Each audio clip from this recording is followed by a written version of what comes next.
ગુજરાતમાં મેઘકહેર, ક્યાંક પૂર તો ક્યાંક નદીઓ છલકાઈ, 28ના મોત, પીએમ મોદી થયા એક્ટિવ। સતત વરસી રહેલા અનરાધાર વરસાદે ગુજરાતને પાણીમાં તરબોળ કરી દીધું છે। એટલું જ નહીં, અતિવૃષ્ટિ જેવો માહોલ સર્જી દીધો છે। અતિથી અતિ ભારે વરસાદ પડશે તેવી હવામાન વિભાગની આગાહીને પગલે ઝીરો કેઝ્યુલિટીના એપ્રોચ સાથે સમગ્ર રાજ્યનું વહીવટીતંત્ર સજ્જ છે। છતાંય વરસાદે માત્ર 4 જ દિવસમાં 28 જણાનો ભોગ લીધો છે। વડોદરામાં પૂર જેવી હાલત છે તો દ્વારકામાં પણ જળબંબાકાર જેવી સ્થિતિ સર્જાઈ છે। અનેક જગ્યાએ નદીઓ છલકાવાથી વિસ્તારોમાં પાણી ફરી વળ્યું છે। રોડ રસ્તા પણ બેટમાં ફેરવાઈ ગયા છે। ગુજરાતમાં ભારે વરસાદને પગલે ડેમો, તળાવો ઉપરાંત નદીઓ પણ ઓવરફ્લો થઈ છે। રાજ્ય સરકારના આદેશને પગલે આ સ્થળોએ લોકોને ન જવા સૂચના અપાઈ છે। નદી કાંઠાના વિસ્તારોમાં સ્થળાંતર કરવામાં આવી રહ્યું છે। આ પરિસ્થિતિ વચ્ચે છેલ્લા 4 દિવસમાં પાણીમાં ડૂબી જવાથી 13 જણાએ જાન ગુમાવી છે,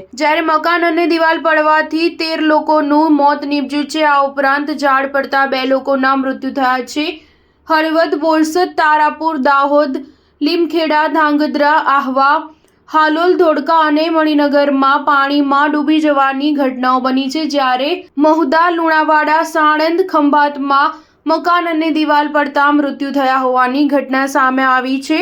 બાણવડ અને પેટલાદમાં ઝાડ પડવાથી 2 લોકોના મૃત્યુ થયા હતા। બીજી બાજુ વડાપ્રધાન નરેન્દ્ર મોદીએ આજે ફરી એકવાર મુખ્યમંત્રી ભૂપેન્દ્ર પટેલ જોડે વાત કરીને ગુજરાતની સ્થિતિની સમીક્ષા કરી હતી। પીએમ મોદીએ કેન્દ્ર દ્વારા પહોંચાડેલી સહાય વિશે પણ જાણકારી મેળવી હતી। આ સાથે જનજીવનને સામાન્ય કરવા માટે માર્ગદર્શન આપ્યું હતું। અત્યાર સુધી 5 national highway, 2 NHAI, 66 state highway, 92 અન્ય રોડ, 774 પંચાયત, એમ કુલ મિલાવીને 939 રોડ રસ્તા બંધ કરી દેવામાં આવ્યા છે। ગુજરાતમાં ચોમાસાની શરૂઆતથી અત્યાર સુધી કુલ 41,000 લોકોને સુરક્ષિત સ્થળોએ ખસેડવામાં આવ્યા છે, જેમાં સૌથી વધુ વડોદરામાં 10,000, નવસારીમાં 9,500, સુરતમાં 3,800, ખેડામાં 2,700, આણંદમાં 2,300, પોરબંદરમાં 2,041, જામનગરમાં 1,955 લોકોને રેસ્ક્યુ કરાયા છે। હવામાન વિભાગની આજની આગાહી અનુસાર બંગાળની ખાડીમાં